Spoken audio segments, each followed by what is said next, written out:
पूजनीय सुषमाताईंच्या 12व्या पुण्यस्मरण दिनाच्या निमित्ताने उपस्थित असलेल्या साधकांचे तसेच हरिभक्तपरायण अंजलीताई कराडकर आणि त्यांच्या सहकलाकारांचे गुरुकृपा साधना केंद्रातर्फे मनपूर्वक स्वागत करते। कार्यक्रमासाठी उपस्थित असलेल्या अनेक साधकांना पूजनीय सुषमाताईंचा परिचय आहेच, परंतु नव्याने आलेल्या साधकांना ताईंचा परिचय करून देते। ताईंचा जन्म 1928 साली जमखंडी संस्थानात झाला आणि तिथेच त्यांचे शालेय शिक्षण पूर्ण झाले। बालपणापासून समाजसेवा, देशसेवा यांचे उत्तम संस्कार त्यांच्यावर होतेच। वडील डॉक्टर भालचंद्र चिंतामण पटवर्धन हे जमखंडी संस्थांचे चीफ मेडिकल ऑफिसर होते, तसेच ते देवमाणूस म्हणूनही प्रसिद्ध होते। DASF बॉम्बे, LM रोटंडा डब्लिन आणि त्यानंतर मराठी घेऊन MA अशा पदव्या संपादन केल्यानंतर ताईंनी 1950 ते 1984 पर्यंत स्वतःचे 2 दवाखाने चालवले। वैद्यकीय ज्ञानाचा समाजासाठी उपयोग व्हावा या हेतूने विविध सामाजिक संस्थांमध्ये पुण्यात बरीच वर्ष मोफत काम केले। विविध विषयांवरील वाचन, लेखन त्या करत असत आणि मुळातच त्यांना अभ्यासाची आवड होती। आहार, आरोग्य, बालजीवन, स्त्रीजीवन हे त्यांच्या आवडीचे विषय आणि याचे ज्ञान समाजापर्यंत पोहोचवावे यासाठी 1955 पासून आकाशवाणी, मासिके, पुस्तकते यातून विपुल लेखन केले आणि तसेच व्याख्याने दिली। 1968 ते 1972 या काळामध्ये कुणासाठी आईसाठी, वैद्यक व्यवसायातील कथा आणि व्यथा अशा अनेक लेखमाला विविध मासिकांमधून प्रकाशित झाल्या। कशी मी अश्विनी, वैद्यकीय व मानसशास्त्रीय दृष्टिकोनातून स्त्री जीवन या पुस्तकाच्या 8 आवृत्त्या प्रकाशित झाल्या। बालकांसाठी बालकेंद्रे, मुलांसाठी मोठ्यांसाठी शिबिरांचं आयोजन आणि त्यातूनच पालकांना, शिक्षकांना ताईंनी मार्गदर्शन केलं। सेवाभाव, कामावर श्रद्धा, नेतृत्वाची क्षमता, उत्तम संसार आणि निरनिराळ्या कलांची अभिरुची या सर्व गोष्टी असतानाही जीवनात काही अपूर्णता आहे ही खंत ताईंना होती। त्यासाठी त्यांनी अनेक विद्वान, संत, सद्गुरूंची भेट घेतली। गुरु शिष्याचे नाते जन्मजन्मांचे असते आणि योग्य वेळ येताच सद्गुरू भेट त्याचे म्हणतात। 1973 चालू झालं आणि त्यांच्या जीवनात वेगळं पर्व सुरू झालं। पावसच्या परमहंस सद्गुरू स्वामी स्वरूपानंदांचा अनुग्रह त्यांना प्राप्त झाला। तेव्हापासून 1996 पर्यंत 2 तप म्हणजे 25 वर्ष परमहंस सद्गुरू स्वामी माधवनाथांच्या प्रत्यक्ष मार्गदर्शनाखाली ताईंना साधना करता आली। त्यांच्या आज्ञेने व शक्तीने काही पारमार्थिक कार्य त्यांच्या हातून घडले। 1999 पासून स्वामीजींनी पूर्वीच सूचित करून ठेवल्याप्रमाणे त्यांची शक्ती गुरुकृपा साधना केंद्रात ठेवू लागली। अनेक मंडळी, विशेषतः तरुण सुशिक्षित मंडळी अल्पावधीत ध्यानमग्न होऊ लागली। स्वामी माधवनाथांचा अनुग्रह प्राप्त करून घेऊन परमार्थ मार्गावर चालू लागले। स्वामी माधवनाथांची सर्व प्रवचने व सत्संग ताईंनी ध्वनिफितीवर स्वखर्चाने घेऊन संग्रहित ठेवली होती आणि त्यावरून 50 पेक्षा जास्त ग्रंथांचं लेखन झालं। स्वामी माधवनाथांनी 1992 मध्ये आपल्या इच्छापत्राद्वारे ज्या साधक साधिकांना पारमार्थिक मार्गदर्शनाचा अधिकार दिला होता त्या सुषमाताईंचे नाव आहे। स्वामी आज्ञेने पुण्यात निरनिराळ्या भागात विशेषतः स्त्री श्रोत्यांसमोर भगवद्गीता, ज्ञानेश्वरी, दासबोध या ग्रंथांवर प्रवचने वैयक्तिक साधना म्हणून त्यांना करता आली। ताईंनी सत्संगातून श्रोत्यांच्या प्रश्नांना उत्तर दिली, त्याचबरोबर विशेषत्वाने ध्यानासंबंधी त्यांना मार्गदर्शनही केले।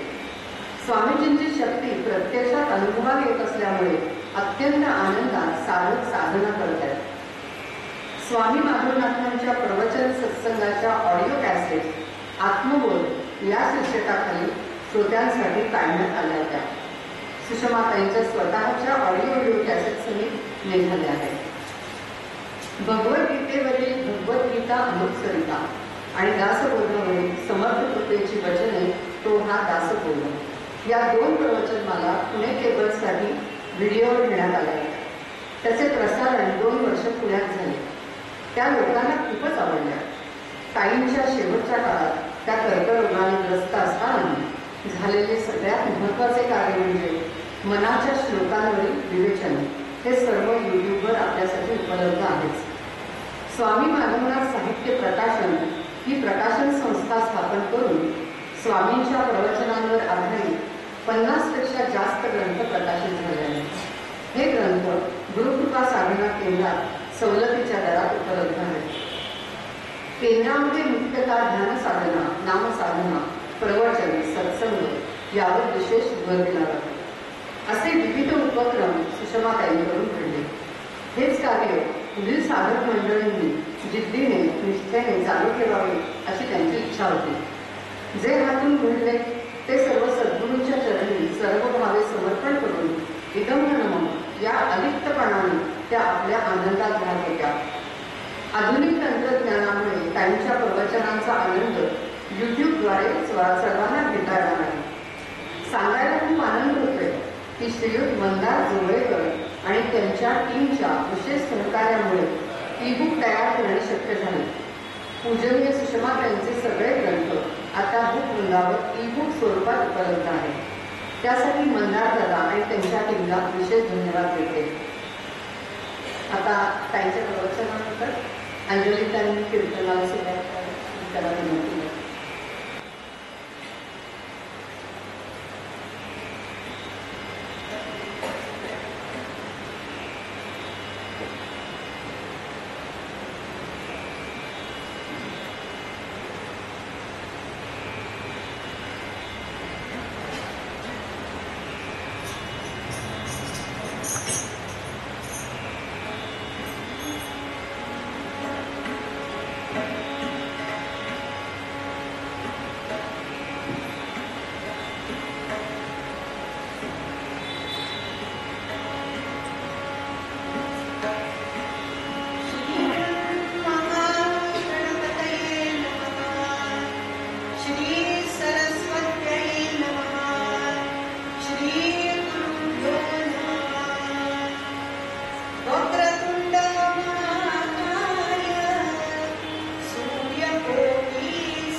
Ah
निरूपणासाठी अभंग घेतलेला आहे. संत एकनाथ महाराजांचा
ज्याला प्रचिती आली आहे तो गुरु आणि देव निराळे नाही हो. एका जनार्दनी गुरु हा देव किंवा एका जनार्दनी गुरु देव येत नाही वा संशय. गुरु परमात्मा परेशु, गुरु परमात्मा परेशु. ईश्वर आहेत का ब्रह्मा विष्णू महेश, पण त्यांच्याही पलीकडे जाणारा जो आहे परमात्मा, परम आत्मा, परम ईश्वर, तो परमेश्वर, ही चिदानंद शक्ती जी आहे ना, ते म्हणजे गुरुतत्व आहे. आणि ते गुरुतत्व ज्या शिष्याला, ज्या व्यक्तीला कळलं त्याचं आयुष्य उजळून गेलं हे नक्कीच आहे. या जन्माचं सार्थक इथंच झालं आहे, कारण केवळ गुरु ओळखणं एवढंच आहे. संत एकनाथ महाराजांचा हा अभंग आहे. मला गुरु सुषमाताई, गुरु सद्गुरुनाथ माधवनाथ महाराज यांच्याही चरित्र मला दिली होती, ती वाचली त्याच्याबद्दल आपण नंतर बोलूया. थोडंसं बोलता बोलता उठत तेव्हा येईल तेव्हा. पण जेव्हा संत एकनाथ शांतीब्रह्म शिरोमणी संत एकनाथ महाराज आपल्याला एक तत्व सांगतात, एक सिद्धांत सांगतात, गुरु परमात्मा परेशू ऐसा ज्याचा दृढ विश्वास देव तयाचा अंकिया स्वय संचना त्याचा. मग ह्याला त्या गुरुपदाला काहीतरी जोड म्हणजे एक सिद्धांत आहे तर त्याला दृष्टांत हा द्यायलाच पाहिजे नाही का. तर एकनाथ महाराजांच्याच आयुष्यामध्ये आपण जाऊया. उतरलेलं वय लागलेलं होतं एकनाथ महाराजांचं. पैठणमध्ये येऊन अवघा भक्तिग्रंथ त्यांनी आपल्या वाड्यामध्ये उभा केलेला होता. मुक्त हस्ताला भक्ती रसाची उधळण तिथं होत होती. अनेक जण त्यामध्ये तृप्त होऊन नामूर्ती बघत होते, शिक्षण घेत होते, सुशिक्षित होत होते, खऱ्या अर्थानं सुशिक्षित होत होते. कारण विचारांची सद्विचारांची पेरणी एकनाथांच्या प्रत्येक शब्दात होत होती. जनार्दन पंतांकडे जेव्हा शिक्षण चाललं होतं तेव्हा कुठेतरी ज्ञानेश्वरीचा सुद्धा उल्लेख झाला होता. ज्ञानेश्वरी ग्रंथाचा भावार्थ दीपिकेचा अभ्यास जनार्दन पंतांसमोर बसून केला. पण आता स्वतःच उतरलेला लागले आणि मनात विचार सुरू झालाय की ज्या ज्या प्रती ज्ञानेश्वरीच्या मिळत आहेत त्या अशुद्ध आहेत. मंडळी त्यावेळी झेरॉक्स नव्हते ना छापखाना होता. हाताने लिहून घेत होते. जसं सच्चिदानंद बाबा निवाशात उतरवून घेत होते तसे अनेक जण आपले आपले बोलू आणि आपले कागद घेऊन आले होते आणि ते सगळे जण माऊलीच्या मुखातनं जे अमृतधारा कोसळत होत्या त्या धबधब्यातले काही पण उचलून ते लिहून काढत होते. पण हे लिहून काढता काढता शेवटी तो त्या वेळेचा कागद जीर्णशीर्ण कधी वाळवीनं खाल्ला कधी बकऱ्याने खाल्ला असं सुद्धा आपल्याला उल्लेख मिळतात. आणि त्यामुळे कुठेतरी अर्धवट काव्य आहे नीट ऐकलेलं नाहीये त्याचीच नक्कल कोणीतरी दुसऱ्याने केली असं करता करता करता ज्ञानेश्वरीचं भावार्थ दीपिकेचं एक मलिन रूप डोळ्यासमोर यायला लागलं आणि एकनाथ महाराज अतिशय अस्वस्थ झाले. म्हणाले नाही ही एवढं ज्ञानाची ज्ञानोभ आहे, ही ज्ञानगंगा आहे, ती लोकांपर्यंत पोहोचावी, ही माऊलीची तळमळ आहे तर तिचं शुद्धीकरण व्हायला पाहिजे. कुणाकडे ज्ञानेश्वरीची प्रत आहे जुनी असं कळलं तर मैलोमैल तुडवत रस्ता तुडवत ते तिथे जायचे, ते चाळून बघायचे बाळ कुठे जिथे मिळेल तिथं ते जात होते आणि तिथं ती ज्ञानेश्वरी ते शोधत होते, तपासत होते, पण तरी फक्त निराशाच पडत होते. असेच खूप दूरवर गेले होते, चालण्याचे श्रम झाले होते, पत्री काहीच पडलं नव्हतं आणि खाली मान घालून आपल्याच विचारात चालत येत होते. पैठणमध्ये शिरले, मनात आलं माऊलींना काय म्हणायचंय ना ते माझ्या लक्षात आलं. मी एवढ्या अभंगांची भरुडांची भावार्थ रामायण वगैरे या सगळ्याची मी रचना करतोय, मग मला त्यांचा विचार कोणी नसता वाढवता. जिथं जिथं ती अशुद्ध आहे असं वाटतंय तो हा काढून मी माझ्या कल्पनेनं माऊलींच्या विचारांची सुसंगत असलेलं ते मी तिथं लिहून काढतो असं ते विचार करतायत. तेवढ्या कानावर हा तरी हे भैया जरा यांना देखील त्यांनी बघितलं तर एक मौलवी बसला होता, जख्ख म्हातारा होता, अगदी भुवयांचे केस सुद्धा पांढरे झाले होते. बरं मान थरथरत होती आणि तो काहीतरी शिवायचा प्रयत्न करत होता. एकनाथ थांबले, त्याच्या जवळ गेले, म्हणाले जी काय करू? अरे नजर कमजोर हो गई है मेरी, इस सुई में जरा धागा पिरो के देना. म्हणाले बघ. म्हणून एकनाथाने सुई घेतली, दोरा घेतला, दोऱ्या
जनार्दन पंथांनी त्यांना जवळ घेतलं, कारण का जनार्दन पंथ तेव्हाच निरंतर होते.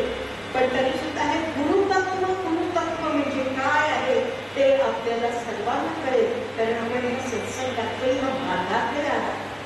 आणि म्हणून स्वरूपानंद स्वामींचंच एक आहे, ते म्हणतात सखा माझा नारायणापेक्षा मी म्हणेन गुरु हा देव आहे ना, सद्गुरु माझा नारायण करी चिंता निवारण, करी चिंता निवारण, करी चिंता निवारण, भक्त सावरिता हरी, आदि विघ्ने दूर करी, आदि विघ्ने दूर करी, आदि विघ्ने दूर करी, दोष जाणून समस्त नकरी माझे चित्त. दोष काढण्यासाठी चालले होते, दोष जाणून समस्त नकरी माझे चित्त, शुद्ध करी माझे चित्त, शुद्ध करी माझे चित्त, मोठी भक्ती माझे हित, स्वामी म्हणे निश्चित, स्वामी म्हणे निश्चित, स्वामी म्हणे निश्चित. माऊली ज्ञानेश्वर महाराज की जय, परमहंस स्वरूपानंद स्वामी महाराज की जय. मोठी रक्षी माझे हित, स्वामी म्हणे निश्चित. एकदा गुरुपद त्यानं स्वीकारलं ना की आपल्या शिष्याची कुठेही चूक होता कामा नये, यासाठी गुरु आपल्या शिष्यावर त्या विद्यार्थ्याची, त्या शिष्याची जबाबदारी घेत असते. मग आपल्याला माहिती आहे संत एकनाथ महाराजांनी प्रत्यक्षात आळंदीला आले. त्यावेळी आळंदी जे माऊलींची आता समाधी आहे, ती समाधी निबिड अरण्यामध्ये कुठेतरी लपलेली होती. त्या अरण्यात घुसून त्यांनी ती समाधीची जागा शोधली आणि आज आपल्यासाठी ते शक्तीपीठ आपल्याला संत एकनाथ महाराजांनी आपल्यासाठी उपलब्ध करून दिलं, किंवा आपल्याला ती वाट दाखवली, ती परमार्थाची वाट दाखवली, ती शक्तीची वाट दाखवली, ती संत एकनाथ महाराजांनी. आणि म्हणूनच आजच्या ह्या कीर्तनासाठी मी हा दृष्टांत निवडला, कारण जनार्दन पंथ, माऊली ज्ञानेश्वर, जनार्दन पंथ, संत एकनाथांनी माऊलींची समाधी शोधून काढली, भावार्थ दीपिका शुद्ध केली आणि शुद्धकरण स्वतः ते त्या समाधी स्थानात उतरले असा उल्लेख आहे. माऊलींकडनं समजून घेतलं की भावार्थ दीपिका शुद्ध केली आणि सांगितलं ज्याच्यावर जर कोणी संशय घेतला तर तो रौरवात जाईल, असं एकनाथांचं वचन होतं. आणि अशी विशुद्ध भावार्थ दीपिका ज्ञानेश्वरी आपल्यापर्यंत आलेली आहे. मग तीच ज्ञानेश्वरी स्वरूपानंद स्वामींच्या कडे आली, त्यांच्याकडनं आपल्या गुरु परंपरा सद्गुरू माधवनाथांकडे आली आणि त्यांच्या शिष्या डॉक्टर सुषमाताई यांच्यापर्यंत आली आणि त्यांच्याच कडून तोच करून वाहत वाहत आपल्यापर्यंत आले. ती ज्ञानगंगा आपल्यापर्यंत आलेली आहे. ज्ञानेश्वरी, भगवद्गीता आणि दासबोध या तीन ग्रंथांवर, किंवा या तीन ग्रंथांवर आणि दासबोध म्हटल्यावर समर्थ रामदासांच्या संपूर्ण वाङ्मयावर विचार करणं, त्याच्यावर भाष्य करणं हे अखंड सद्गुरू माधवनाथ महाराजांनी केलेलं आहे. आणि आपल्या शिष्याला त्यांनी तेच सांगितलं. त्या शिष्यानं सुद्धा असंच मानलं, गुरु परमात्मा परेश. आणि मग काय केलं, गुरु बरोबर सहवास केला. गुरु सहवास आणि गुरु विचार हे जर दोन्ही कानांमधनं ऐकून जर मनात साठवून ठेवले ना, तर आपल्याला आयुष्याचा मार्ग सोपा चढायला अतिशय सोपा होतो. विवेकीच्या मार्गापर्यंत आपण जातो, मुक्त होतो. हे नक्की आहे, ज्ञान मिळतं आपल्याला. आणि म्हणूनच प्रत्येक शब्द कॅसेटच्या द्वारे त्यांनी लिहून घेतलाय, टिकून घेतलेला आहे. अखंड गुरुचा विचार मनामध्ये केला. हा अध्यात्माच्या बाबतीत झाला. आता संगीताच्या बाबतीत सुद्धा गुरुचा विचार हा फार महत्वाचा ठरतो. म्हणजे गमत अशी होते की गुरुचा आणि शिष्याचं सांगीतिक जे सहवास असतो तो अल्पकाळ असतो. जे नशीबवान असतील त्यांचा दंड काळ असतो, पण काही जण जे असतात तर त्यांचा तो अल्पकाळ असतो. मग गुरु सुद्धा निघून गेल्यावर जेव्हा एखादं पुस्तक समोर येतं किंवा एखादा काळ वाचायची वेळ येते, तेव्हा आपण विचार करायला लागतो, माझे गुरु इथे असते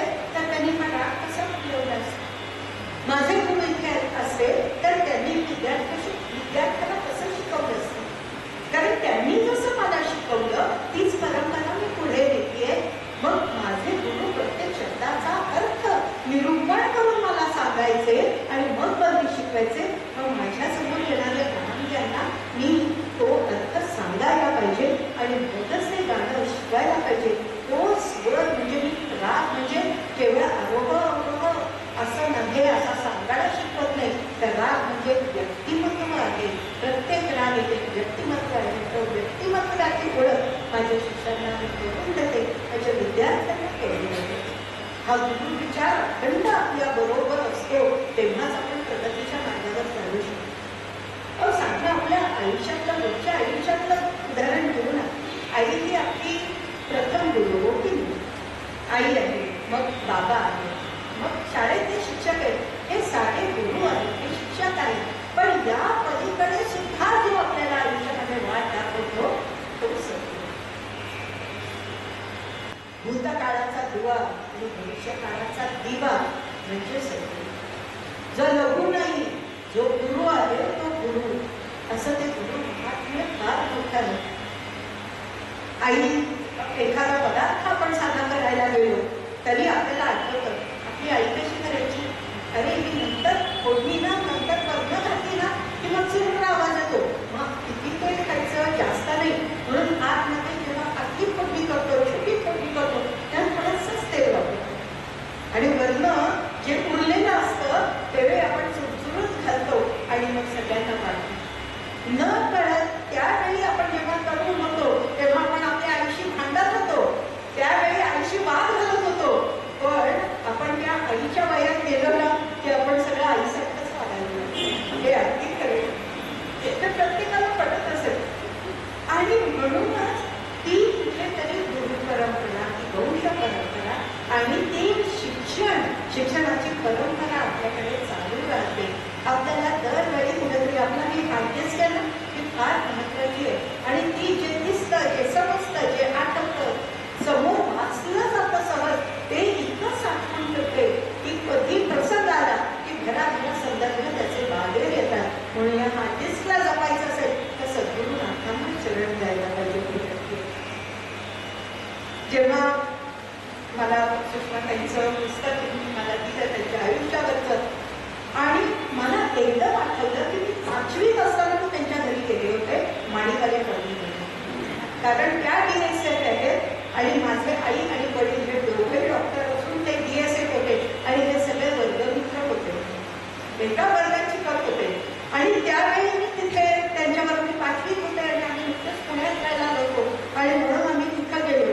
आणि मला इतकं नवं वाटत होतं की ही आई एवढीच बाई, पण ती माझ्या वडिलांना आले तुम्ही कसे होते असा मला खूप प्रश्न पडला होता. कारण माझ्या वडिलांनी त्यावेळेला डॉक्टर परांजपे म्हणल्यावर एक फार मोठा दबा निर्माण केलेला होता. कोणी त्याला अरे तुरे म्हणणार नाही, मला शंभर काय बोलतो वगैरे असं म्हणल्यावर मी अशी बघायलाच पाहिजे त्यांच्याकडे. पण त्यावेळी असं सडेतोड बोलणं, स्पष्ट बोलणं हे मला अतिशय जाणवलं होतं. खूप लहान होते मी, पण त्यांची भेट माझ्या स्मरणात पडली आहे. आणि इतक्या दिवसांनी मी त्या चरित्रामधनं त्यांचं जीवन सगळं वाचलं आणि मी परत माझ्या आईला भेटते की काय असं वाटायला लागलं. कारण त्यांचं जे जीवन आहे तसंच माझ्या आईचं जीवन आहे. त्यांच्याकडे जसं समाजासाठी काहीतरी करणं हे आई वडिलांनी दिलं होतं, तेच वारसा माझ्या आई वडिलांनी तळेगावला तेवढं मोठं तरी चालवलेलं आहे. म्हणजे वेगवेगळे दिसत होते पण ते एक विचाराला भारावले होते. एवढंच नव्हे तर त्यांच्याकडे 3-4च साड्या होत्या. माझ्या आईकडे सुद्धा एवढे लोक डॉक्टर असून, एवढे पैसे मिळवत असून 4च साड्या होत्या.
तयार आहे. मग असं डिस्क्रिप्शन इतकं नेमकं त्यांनी दिलेलं आहे की वेळ पाळणं भादरनाथांच्या आपण कृतीतला विचार, आपण सद्गुरुनाथांचा विचार म्हणतो, त्या सद्गुरुनाथांच्या विचारामधला प्रकाश येतो. वेळ पाळणं, शब्द पाळणं. कोणी ज्ञानेश्वरीच्या निरूपणाला येवो न येवो, ते सगळं काही असल्या तरी बास ते निरूपण ते करायचेच, त्यावेळी ते बसायचे. असं जर आम्ही करायला लागलो, असं आम्ही ध्यानाला आणि आमच्या उपासनेला करायला लागलो, तर तेवढी मोठी शक्ती आपल्यामध्ये निर्माण होईल. आणि ही शक्ती त्यांनी आम्हाला द्यावी एवढीच आमची सद्गुरुनाथांच्या बाईची विनंती आहे.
ज्ञानेश्वर माऊली सुद्धा म्हणतात ना की ते तुम्ही सगळेजण पठण करणारे आहात, वाचन करणारे आहात, त्यामुळे नुसते उल्लेख करते तुम्हाला होळी आठवे नसते.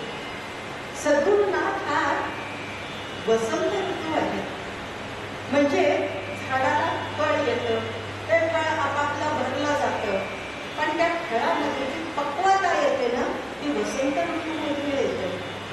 आपण वाढत असतो, आपण जन्म घेतो, वाढता वाढता वाढे आपण वाढत असतो, हो की नाही?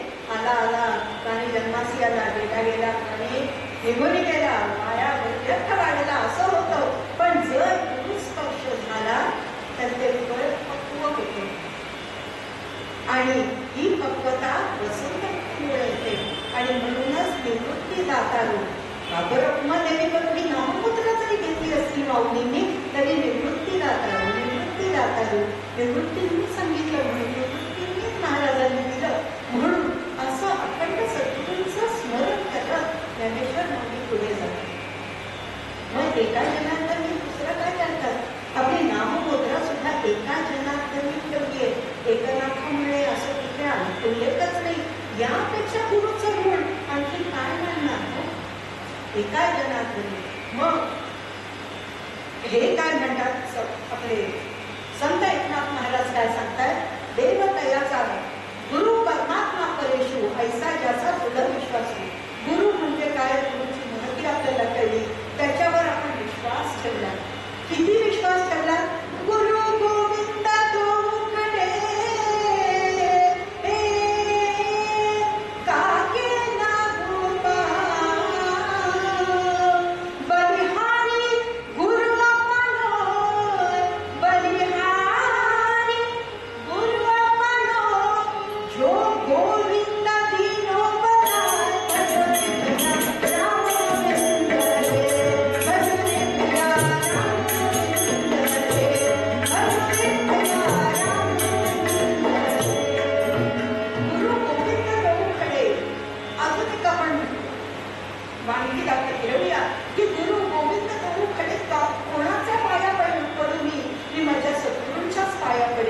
आणि मी सद्गुरूंना पाया पडतोय, सद्गुरूंच्या पाया पडतोय, याचा आनंद माझ्या परमेश्वराला अभिप्रेत.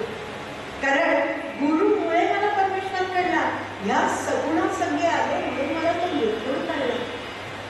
आलो सगुणासंगे, निर्गुणाचे भीती आलो सगुणासंगे.